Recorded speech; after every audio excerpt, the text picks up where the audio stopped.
I'm Jimmy Conrad alongside Tony Meola and Charlie Davies. And if you're joining us on the Golasso Network, we appreciate you. This is our post-game show for the U.S.'s 2-0 loss to South Korea. We are in our feelings right now. Every time that we have one of these games, we're hoping to get some answers, but we seem to be leaving with more questions. And so I don't really know where to start. South Korea scored 2 great goals. I guess that's the positive from a neutral standpoint. We're not neutrals, though. We're pro-U.S. I guess we go with the starting 11. Let's go with the starting 11. And let's reverse engineer this and go from the beginning.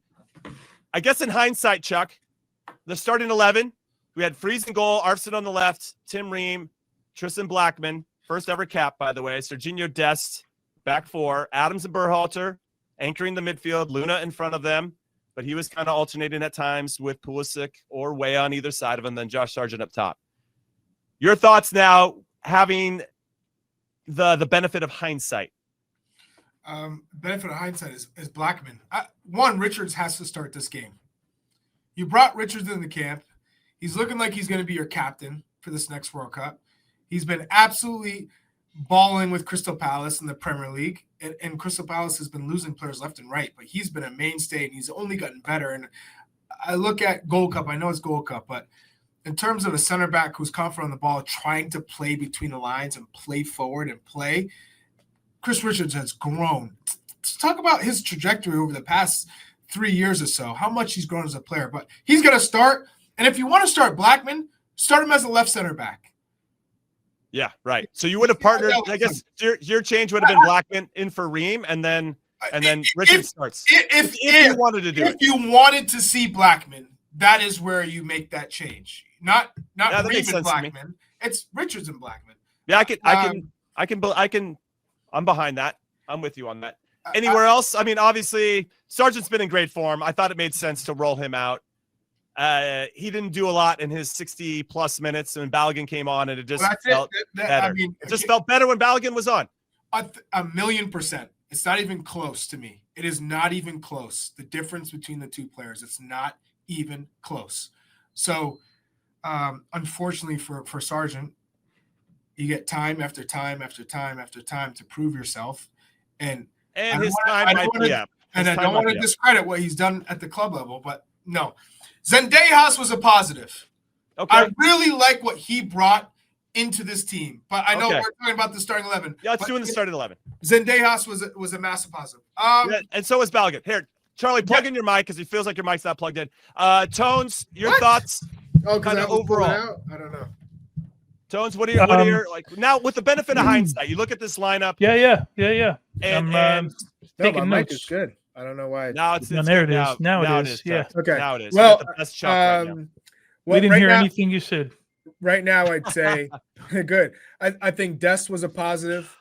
Dest was a positive. Dest was a positive, and I thought Balogun and Zendejas coming off the bench were positives. But starters. What are the positives? Starters. Okay, yeah, starters. I'll also throw in this. This was Arsenal's best performance in a U.S. men's national team shirt. I wonder if that's because he had Weah and or Pulisic in front of him that he just couldn't. There was no space for him to run into. Well, and he had to defend. He had to defend. Yeah. But there's one thing you have to defend and you can't defend. He defended pretty well. Yeah. The goals came from the left side.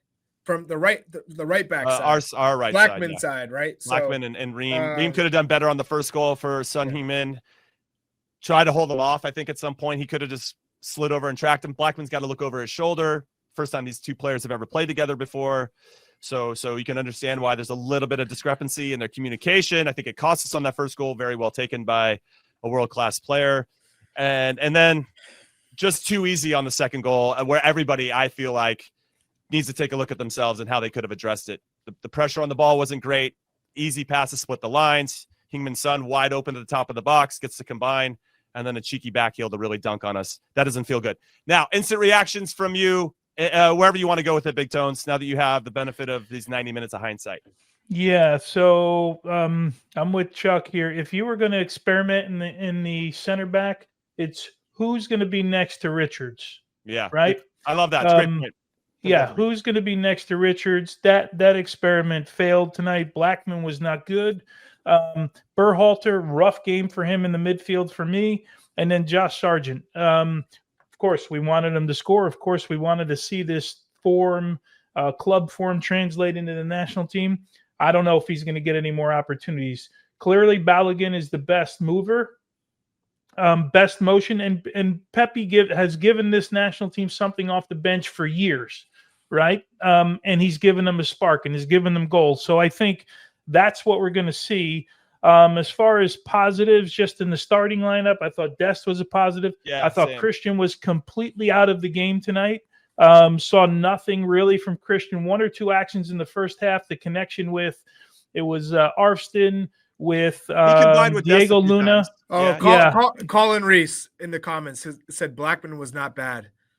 What is this?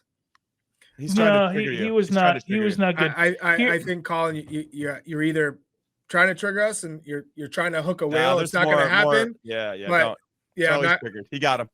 I was swimming around the bait. Better with three center backs. I don't care the fact that it was 2-0. For me, doesn't make a difference. We just look more fluid. The spacing looked better. We look more confident on the ball. I don't like that Poch is under pressure. And let me explain that for a minute. Not that he's under pressure that I think they're going to fire him, because I think it's impossible that they fire him. You can't do it now. No. Just the fact that he's got to be feeling the fact that he can't win a game against a big team, right? Because these are World Cup opponents that he's playing, and we haven't been at the races in one of those games. Yeah. You go back Turkey, you go back Switzerland. Man, we didn't get off the bus in those. I don't care how you slice it. We didn't get off the bus in those games. Tonight, maybe we took a step off the bus, but we didn't really get into the stadium tonight all that much, right? Yeah. So that's really, really concerning. Again, I'm going to go back to the way I look at a game. If you told me that we lost 2-0 today, but we had like 4 or 5 chances, like Balogun's chances at the end, and we were putting the goalkeeper under pressure, I'd say, okay, we lost 2-0 today. One of those days the ball didn't go in the back of the net. I don't know about you, but even with the improvements, I never felt like we were in the game. Period. No, we talked about it while we were doing our watch along. If you are just listening to this and you haven't been part of our watch alongs, we highly encourage you to join us for the Japan game on the Golasso America YouTube channel. We're live throughout the whole thing. It's a lot of fun. Unless we're losing, then it's not so much fun, like tonight.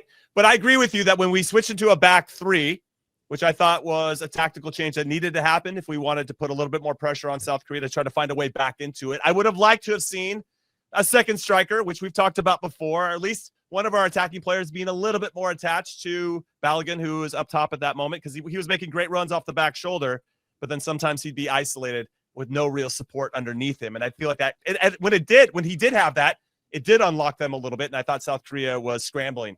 And we need to see opposing teams scramble much more than we saw tonight. I don't feel like we really moved them around. However, to the point about the back three, and we talked about this during the watch along, Big Tones, I love the spacing. It just felt like we looked a little bit more comfortable. Now, of course, we have to take into consideration that South Korea maybe dropped off in certain areas. That said, we looked more comfortable. And I wonder, to your point, if we're going to experiment, if this is a time to do it, which is what you said during the watch along, so I'll give everybody context.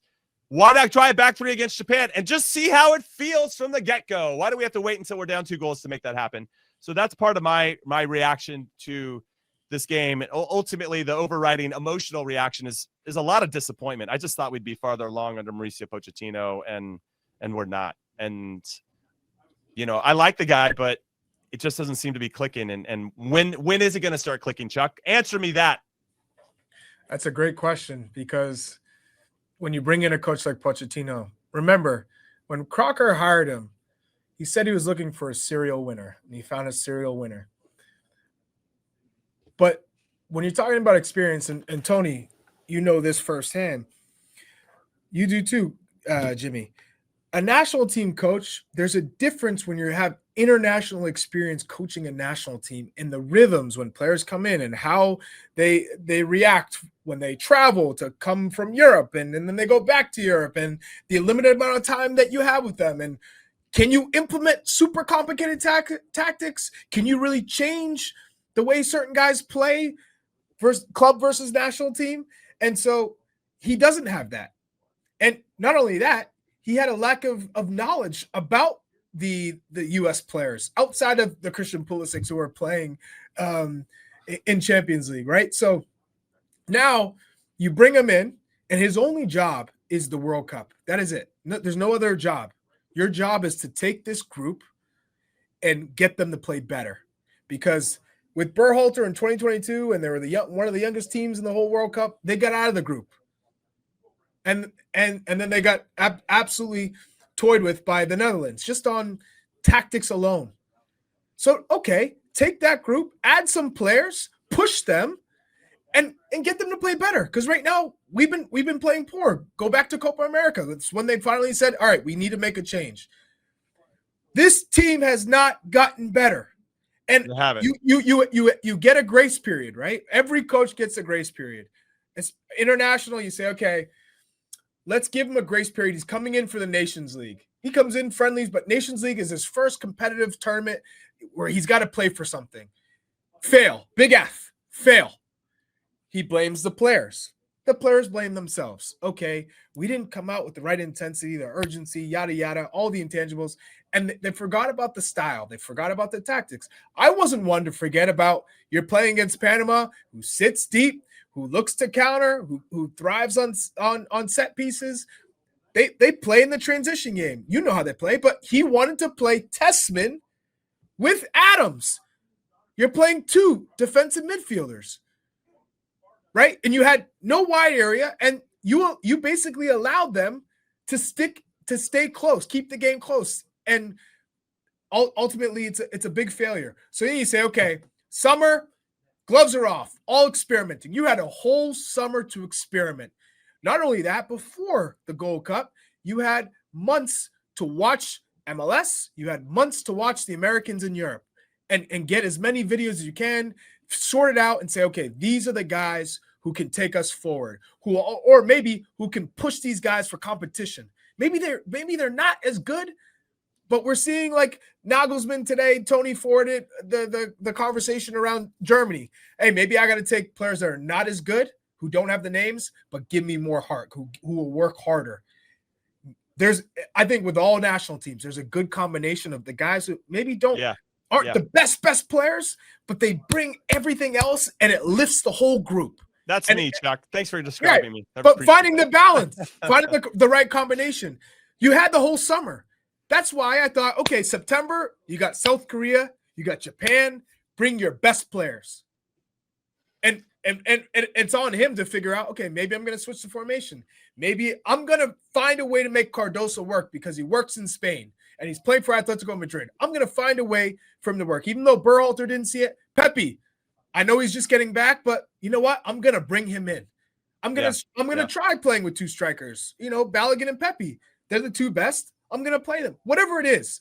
But this team has not moved forward whatsoever. And not only style of play, shape, identity, talent, quality, all of the above. So major disappointment is how I'm feeling at the moment. And I know it's a friendly, but these are what we have. We don't have World Cup qualifying.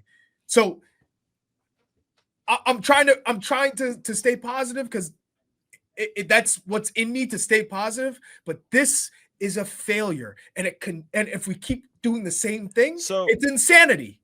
Okay. We're past that part. We hired Pochettino a year ago.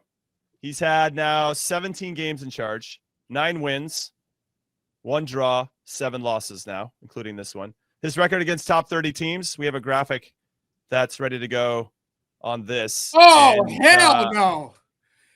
Top 30. How many of these are on home soil too, Jimmy? All of them? All of them, right? All of them on home soil. Home soil. No.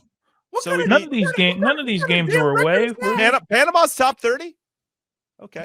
What kind of damn record is that, honestly? It's not good. Well, this whole player pool, right? They still don't have that quote unquote signature win. Forget signature win. We don't have a signature win. We don't have a signature 11. Let alone a win. You would think by this point, Pochettino will have if not signature 11, a signature 9, a signature 10. a signature half, signature moment. We don't have. We need a lot of signatures. We have signature shit, is what we have. Cut it, print it. That's going on the internet. We got signature shit. We have signature shit. Right okay, now. so let's. There's a lot of chatter in the chat about Mauricio Pochettino being relieved of his duties. We've seen with Morocco ahead of the 2022 World Cup that they fired their coach a couple months before the start of the tournament, and Walid Regragui came in and took over. Are you really going to do this? Are you really I'm just saying it's not that it. All I'm saying is that this is not happening. This is. I'm just saying that it happened somewhere else, and it turned into a deep run. Listen, it's not. You think this is I get it, apples and oranges. It's not completely like for like. The situations are different and all that. I'm just saying that there's proof, Tones, that this has happened in the most recent World Cup, and Morocco turned some lemons into lemonade. I guarantee you, if you went to the World Cups prior to that, it's happened at those places as well, right? It's happened to other countries as well, that teams made runs and they fired their coach. Jimmy, I don't think it would be the wise decision. At this point, you stick with him. But you know what happens when people have to fire people? You know what the problem is in sports is that someone has to admit that they're wrong. Mm-hmm. When you fire, someone has to basically say, "Okay, I made the wrong decision." Right? It's not a good fit right now. Hey, it's not a good fit. Let's go in a different direction. Right? Right. So you have to admit that what I want to get rid of. I don't care what your thoughts are in the culture, not because I want to disrespect Mauricio Pochettino. We've had this discussion for 30 years. Yeah, we want the whole stadium filled with American fans. Hasn't always been the case, right? So, yeah, we want it to look like a college football game because I heard that all week. It's never going to be the case. Like, you're here for a period of time to do one thing. All right. And one thing only. Tony, wait. No. That's when you two could be in a locker room with Mauricio Pochettino face to face and say, Mauricio, cut the shit. Do you know how many years? Do you know how many years we played where stands were empty? Do you know how many years we played at home and it's 99% the other team's supporters? We still were able to do incredible shit. So I don't want to hear that anymore. Whoa, in 94, Tony, I didn't know about the sport, period. I didn't know about the sport, period. I didn't see it played ever. You and your squad made a run in the 94 World Cup on home soil. No one knew, really, the general public in the United States, no one knew who you guys were. No one watched the sport. And all of a sudden, because of how you guys played, you inspired a whole country, you inspired enough wealthy people to say, hey, there's something to it. Let's create a league. And now in 2025, we got to hear, the culture is not good. We got to change the culture. We got to shift. We got to get people here supporting the team. Shut the hell up. It's disrespectful to all the guys who came before. And we buried the lead a little bit because Mauricio Pochettino said these comments, which is what spurred on Tony's thoughts and ultimately Chuck getting triggered, which we love. It's part of tradition here on the show. Now, Mauricio Pochettino got asked what's expected of him in the United States as the World Cup approaches. And he answered, I can't score the goals, nor can I defend them. The follow-up question was, will you have a strong team? Can you aim for something big? And he responded with, that's what we all want, right? We're in the middle of the process. I think it's really about shifting the mentality. Soccer has to be understood as a true football here. If players in the U.S. keep seeing it only as entertainment, as a show to please the fans. Get the hell out of here with that shit. Okay, Chuck, hold on. Let me finish it. The U.S. keeps seeing it only as entertainment, as a show to please the fans, and it'll be very hard to compete and achieve something meaningful. I don't think our fans are being very entertained right now. That's what I'll jump in with. But if we start competing, this is back to him, but if we start competing with the seriousness this sport demands, then yes, I believe we can perform well. Football isn't just about stepping onto the field to have fun. It's about living a certain way, preparing yourself so you can bring that onto the pitch. We're laying the foundations now, but the real question is whether we'll be ready in time. That's the challenge we face. Still, our goal is to help set the first stone. That's what you were brought here to do. The game will be understood differently here. Dude, I don't care about any of the culture stuff. We want our Hold team on, to you be better. were brought here to do that. better. You knew the timeline when you came here. You knew that Oh, June less than 2 26th years. was. What the hell is this? What kind of statement is this? Jimmy, Every Tony. time I read or listen to this, it drives me insane. I want to hear this from the fans out What there. the f is he talking about? If you've been a fan of the U.S. men's national team for 20 plus years, and you hear all of a sudden a coach who comes in with a year to go for a World Cup, and he starts talking about the fans aren't good enough. They don't show. They don't show up. We're only here for entertainment purposes. They're only here for entertainment. They don't care about. This isn't dude. a football nation. What? I became a U.S. fan, really a fan, when I went to the U.S.-Mexico game in Foxborough. It was the U.S. supporters that said, "Oh," I said, "Damn, I want to be on the field because they got me pumped up." That it was their support that led me to say, "This is the dream game I want to be a part of." And every damn U.S. men's national team game, those fans showed up. Like I remember Sam's Army. That was the big thing. Now it's American Outlaws showing up in Mexico City, risking their lives. You know, it was 110,000 people. They went out and support us, and we heard them. It was so quiet after I scored in that 9th minute. I could hear all of them, and I remember thinking, damn, these people care. This is a country that loves the game. And now you got to hear a coach who comes in for less than a year, couple months, and says, these fans, they don't get it. This isn't a footballing nation. Okay. I know. So U.S. women's national team legend Carly Lloyd put out a tweet that said, "I thought Berhalter was the problem."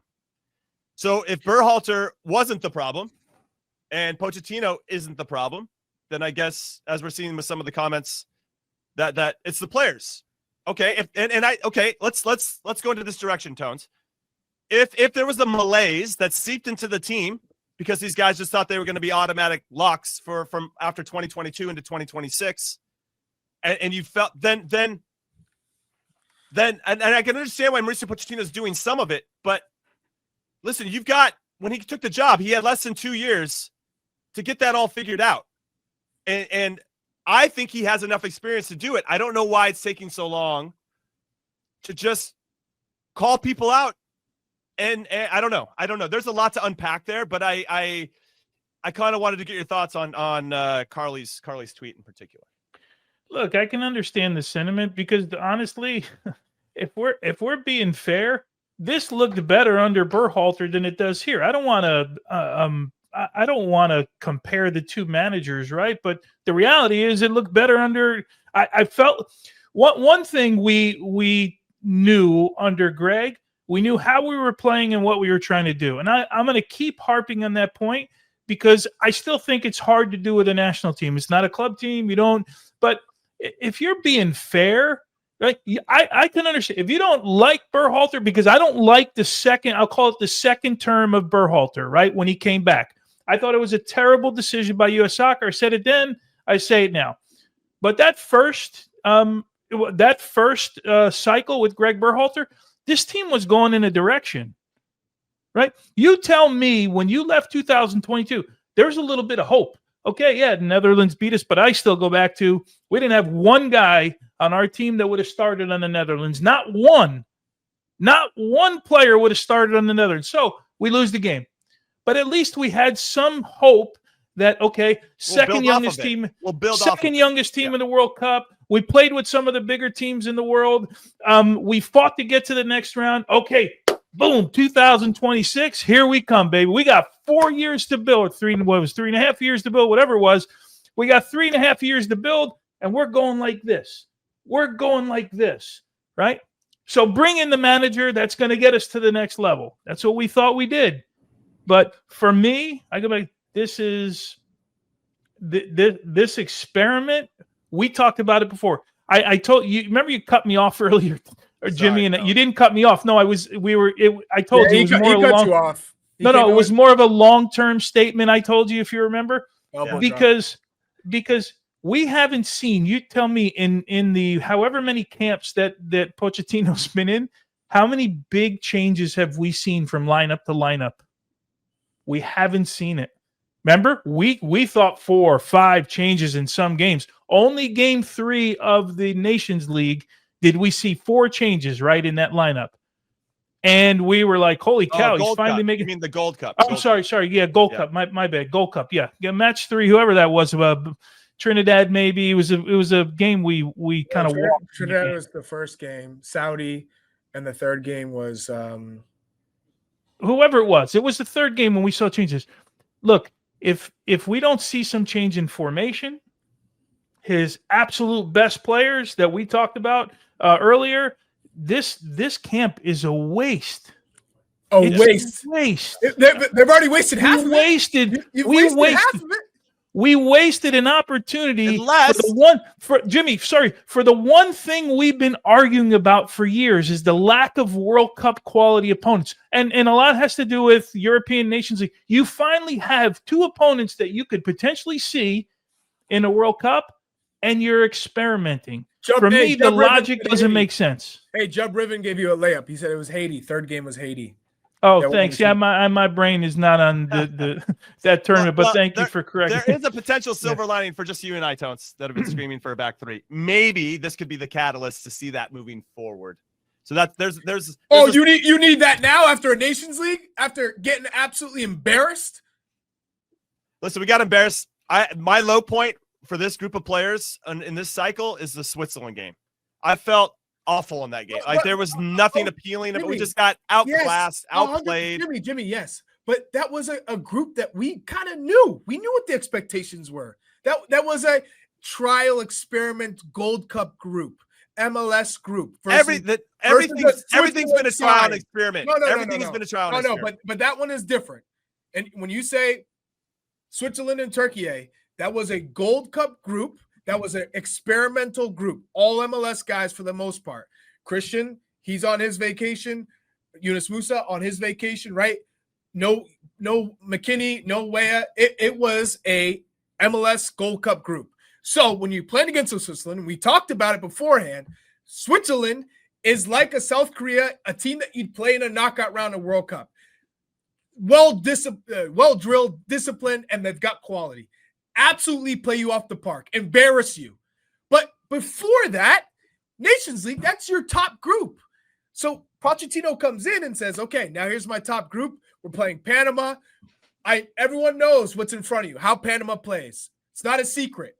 Yet his tactics and formation told me everything I need to know. He doesn't know. He does not know how teams play. He doesn't know how the U.S. men's national team plays, but more importantly, Panama and the way that they're going to set up and play the entire game. So you need to address that by changing your formation and getting the player selection right, which he did not.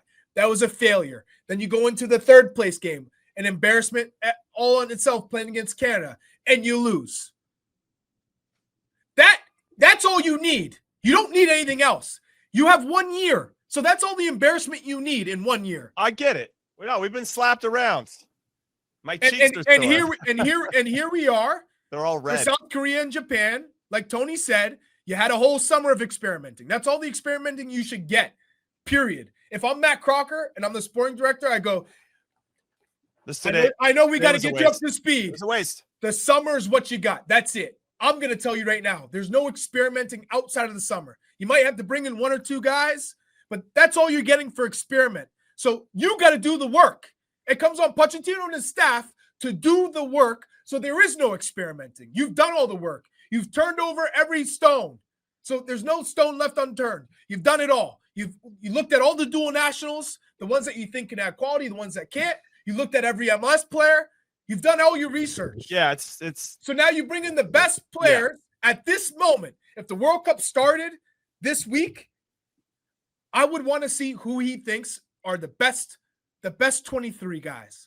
That's it. That's how he should be working right now. If the World Cup was this week, I'm bringing in the guys who I think. If the World Cup's 3 months from now, okay, 3 months to see who the next 23 are. Maybe some guys go up in form, some guys drop, some guys get injured, but it goes day by day, week by week, month by month. That's how he should be operating. I'm doing what's best for the U.S. men's national team today in preparation for next summer. I need to get my core down. He has not done that. This, so far, is a failure. There's nothing else to it. It is a Okay. failure by all accounts. There's not one thing that I go, oh, that's a positive. I don't. What does he do all the time? What is he Well, doing in his free time? Let me, Chuck, before you calm down a little bit, let me read you Mauricio Pochettino's opening quote here from. No, I don't know if I want to hear this. Chuck, Okay. this is for you. Just get up to the mic. I think we were better than South Korea, but if you're not clinical, it's difficult. We weren't better than South Korea. In which facet of the game? Listen. I have the stats up. Wait, now we're delusional on top of that? We're delusional? We're absolutely delusional. We are better than South Korea? Are we going to – we're not talking about 2 or 3 minutes. Or playoffs. I'll give you 7 minutes. You're going to say we are better than South Korea in this game? What game was he watching? Okay. Wait. We got some more here. Yeah. He said we created more chances. We feel we controlled the game. We need to be positive because in the second half, I think we played well. This is Mauricio Pochettino after the game. He said, despite the result, too many positive things. Too many positive things? Yeah, we wouldn't want too many. Yeah. I mean, why would we pour on a bunch of positive things? I don't know. And again, maybe there's something lost in translation here, but I'm losing hope on that part too. I always give people the benefit of the doubt when it's not your first language, but this one is not. This is hard to swallow right now. This is really hard to swallow. He wants us to be a culture that seriousness. I'm taking his line. We need to start competing with the seriousness this sport demands. The seriousness this sport demands, then do your job and do it better. Because that whatever bullshit you're telling us at the end of this game is not acceptable. Unacceptable. Are you out of your mind? It's unacceptable. He said that. He said it in his culture change stuff that if we need to compete with the seriousness of sports demands. Ibis is dropping in some more. There's hope. He's dropping in. He's at the press conference. We need to start to win when the World Cup starts. Ibis, I hope you mistyped. I hope your fingers hit the wrong buttons, and maybe you're doing voice dictation and it just came out wrong. I don't know. Jimmy, I don't know Chuck. I don't know what to say, man. I really don't. This is like I almost feel like. Hey, I think he's sticking with us now. Is he just poking the bear? He's poking us. We need to get to a World Cup final to show that we can finish first or second.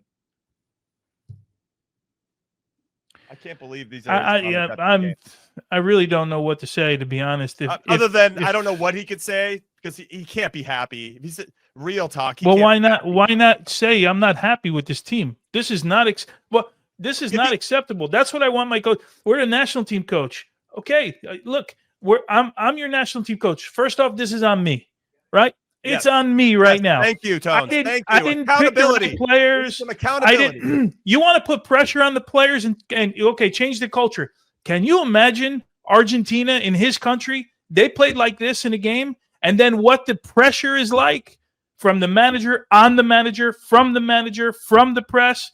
This is like I almost feel like this is. I'm hoping that Ibis is joking with us. Yeah, and I don't think that he is. I just when I think about his comments right now through the lens of his own statement before about competing with the seriousness that this sport demands, he's not being serious right now with these comments. I just hit the mic with these comments after the game. You can't say one thing about being serious what the sport demands and then say we were the better team. That's a joke.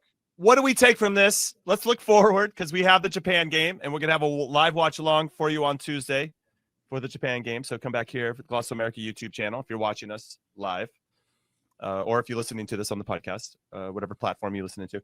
What do we take from this and what do we want to see going into the Japan game? Let's look forward because I don't know if I can read any more of these press conference quotes from. Hold on. I gotta. No, this is one from South Korea's coach, Heung-min about the ease in which his team scored its 2 goals against the USMNT national team today. He said, "We utilized our speed. The opponent wasn't prepared for this. Maybe. Maybe. Make it stop, Chuck. I want to look forward to Japan. Oh, man. Which we could get our butt slapped again in that one, and it's looking like I always try to be positive, but it's tough right now. Yeah, I mean, okay, so let's say we're moving on to Japan, right? And also in the comments, presser Pochettino said that Chris Richards was dealing with some issues at Palace, and we wanted to protect him. Why the hell would you bring him in? Or then why would you bring him in the game? Bring him in the game then. No, why bring him to camp? You use that excuse for everyone else. Hey, guys are injured. You know, they need time to rest. The club season's important. Then why the hell would you fly him from England to the U.S. to not play him? When staying with your club to get the proper rehab and treatment so that you can play after the window is more important and beneficial for him. That's one. Okay. 2, he said Tristan Blackman had the opportunity to perform against a good team. I'm happy with the performance from Tristan. Now, whether that's true or not, he's got to say that though. Yeah, you don't want to kill him and bash him, right? So yeah. You leave that what it is. But I think against Japan, if we were trying to spin this forward, what we've learned, you got to play a new formation, right? So you're playing with a back 3 when you're attacking and back 5 when you're defending, because you need width. And Anthony Robinson will excel in that formation, and same with Serginho Dest, where you're playing to your strengths of 2 guys who get up and down in different ways. And Anthony just keeps bombing forward, go, and then that frees up space for Timothy Weah, because he'll make that underlapping run, right, as a left back. So he comes inside that channel and still makes the run to stretch opponents down in the back line, which then frees up more space. Now, Sargent, not only did he not get a lot of service today, and we can all be real, but when he didn't do anything with it in the minimal service that he did. And when he was in the game, there wasn't enough. It felt lifeless in a way. And I'm not saying he didn't try, but there wasn't enough sparks. There wasn't enough 0 to 100 instances as a striker when you're changing your pace and you're really going after it. It was all like this. And so we saw Balogun come in, and it's just sharp movements. It wasn't that Balogun was running 100 miles per hour all over the place, but he just looked more effective with just the type of runs that he made and the change of pace. When you can change your pace, that's how you really get after teams. That's how you surprise back lines, because you go from the standing still to all of a sudden I'm at 60 miles per hour and I'm moving in a good direction at a good angle where I can receive a pass. We didn't see that from Sargent. So I'd like to see Balogun play from start. I'd like to see Balogun start. I would have Richard start. If he's healthy enough, I guess. And you'd probably maybe say Zendejas. I wouldn't mind Zendejas getting a run out. Can I throw something out at you? Yeah. Just from a tactical standpoint, I don't think we're a pressing team. I don't think we're good enough pressing, man. Well, I think we'd be better as a counterattacking team. Yeah. Say again. Sorry. The South Korea coach said we didn't have pace. We couldn't handle pace. So to your point, then okay, let's not get stretched. Right. Yeah. Right. If you played a back 5, then you could. Yeah, I think we're better. We would be a better counterattacking team anyway, right? Yeah. Because when teams sit back, when we're 30, 35, 40 yards from goal, we keep talking about the fact that we don't have guys to break players down. Now, I will say this, Zendejas gave me something to think about today. And he's one I'm actually pretty excited to see, and I have been excited to see him. You guys know for a little while. But I still think we'd be a better counterattacking team than we are thinking we're going to spread the field out and go press them all over I mean, how many times did we really pick them off in dangerous areas in the press? How many times did they break our press with nothing? Well, I shouldn't say that, because that's not giving them enough. That's not giving them enough credit with the way that they wanted to play.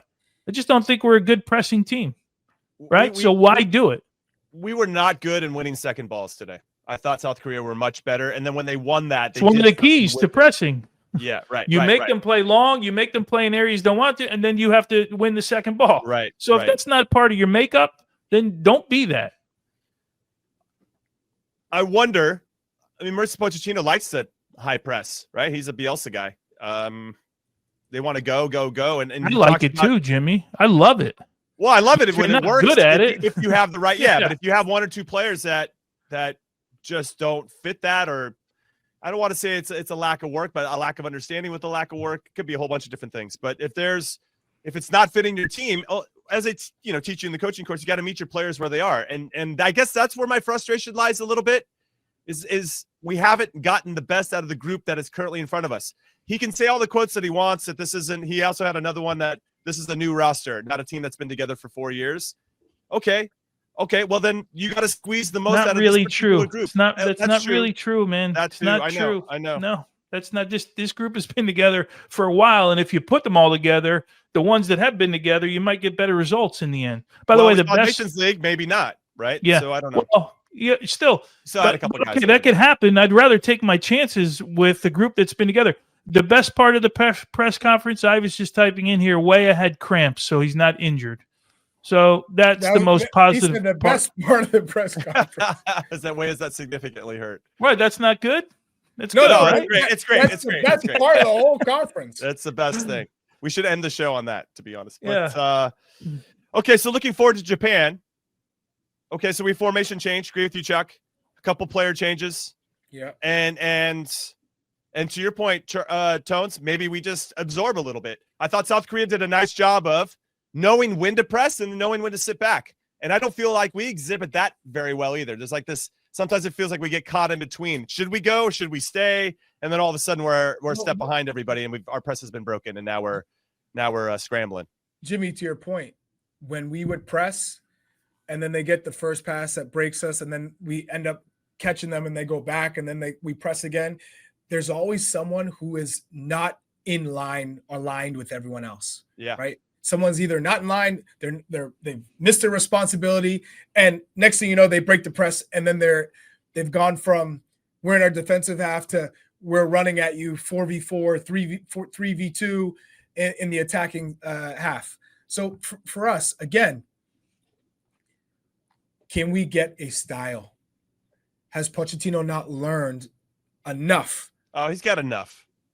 And I saw a comment Enough here. I forget who it was from. I think it was from Adam G.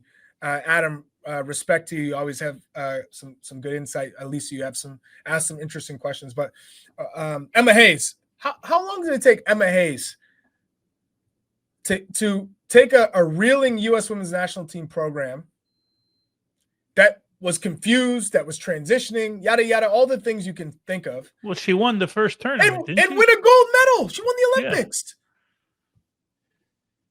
Yeah. That was supposed to be what Mauricio Pochettino did. Obviously not in the same way, but to go from where the U.S. were, rock bottom, losing in Copa America in the way that they did, to bring in Pochettino to say, don't worry, guys, I'm going to flip the script and change things right around. And I'm going to really get a good understanding. Download everything quick. This isn't going to – I don't have 4 years to get it right. So I gotta go in right away, and I got to make these connections. I got to pick up the phone and talk to players. I got to pick up the phone and talk to the coaches. And honestly, Chuck, I just want to piggyback on what you're saying. Yeah. I feel like when Emma Hayes took over, she was very educated on our player pool. Sure she was. Yeah. And she had a really good understanding of, I know how to solve this problem as we kind of graduate from the players that won so much, and now it's time for them to move on. And now we got this younger group that maybe isn't ready yet. So I'm going to figure that out. And you're right. You're ton of credit and a ton of admiration for Emma Hayes. I think she's done a nice job with that transition. But nice I feel job. like she's done a phenomenal job. A phenomenal job. All the phenomenal job. Talk about the way Phenomenal. she experiments, Tony. When she experiments in the right way. When you can experiment. And it's the way that she does it, the balance in which she experiments, and to getting it right and doing it in a short amount of time. Emma Hayes didn't need 3 years to learn the U.S. system and talk about the supporters and talk about the lack of culture or talk about he doesn't know the players. He doesn't know the players. Other countries who have caught up. Well, isn't that the scariest thing? Of this, you're just doesn't saying know he the doesn't know players. isn't this the scariest part of it? You signed the deal to be the coach. So if you don't know, it's on you within the first month to be locked in a room and just watching tape and studying and knowing every damn player who's available to you. Yeah. And then you have your I camps. agree. You had a whole summer. You had a whole summer to do that. Jimmy, I'm okay with experiments. I tell you all the time, when you bring one or two guys into the first team, it's easier to see what they can do. Yeah. When you add 5, 6, 7, it never works ever. It doesn't work. Again, you want to tell me, I don't care. Pick any guy, Berhalter or Roldan is the newest one, or whoever it is, Zendejas, that you want to bring him into the first team to see how he gets integrated with the first team. Perfect. I don't think anyone would ever have a problem with it. This in September of 25, this is insanity right now, what we're doing. This is insanity. I don't care if we win against Japan. This is still, for me, a bad call by Mauricio Pochettino and his staff to put this roster together right now. Yeah. I Still was a really bad call. excited to see Johnny come in, Weston come in. Like, you bring in everybody and you start to trim. I say trim the fat with regard to tactics and how we're going to move. Like, you start to get into those details. That's what we need to start working on. And these are the perfect opponents to try it against. And then you're like, okay, we lose this game, but we're answering questions about what we need to work on with this group. Perfect. Great. But the fact that we're still tinkering is crazy. I was surprised before when the roster dropped. I'm still surprised now. Now I've added disappointment and a little bit of emotional unhappiness, but to the mix. But yeah, I'm frustrated. Muted, now going into Japan. Sorry, We need to see some type of response that isn't like, oh, we need to work harder. I'm tired of that bullshit narrative. The guys know they need to work harder. They understand all that. It's more like we're not aligned. It feels like we're aligned for the first 5 or 10 minutes of the game, but then something happens. We give up a goal, and then all of a sudden the spacing gets a little off. The communication isn't as good. People are pissed off. They're frustrated. Whatever they thought. And now we're not fighting through this stuff in a meaningful, impactful way and solving problems on the fields. And I didn't see a lot of problem solvers out there, which includes the coaching staff. Jimmy, Tony, you know it's a red flag when there's performances like this and a coach is talking about culture or fans. Or that we outplayed the opponent that outplayed us. I'm lost, man. I clearly don't understand the game if that's the case. He's putting lipstick on a pig right now. How could you possibly say that when South Korea are up 2-0 and they said, you guys aren't threatening. We've controlled the game. We have it. You have to break us down. We're good. How can you say you outplayed South Korea? How? In which facet of the game, I guess, is what I'd want to know. Like, which part of the game did you outplay South Korea? That's what I don't know.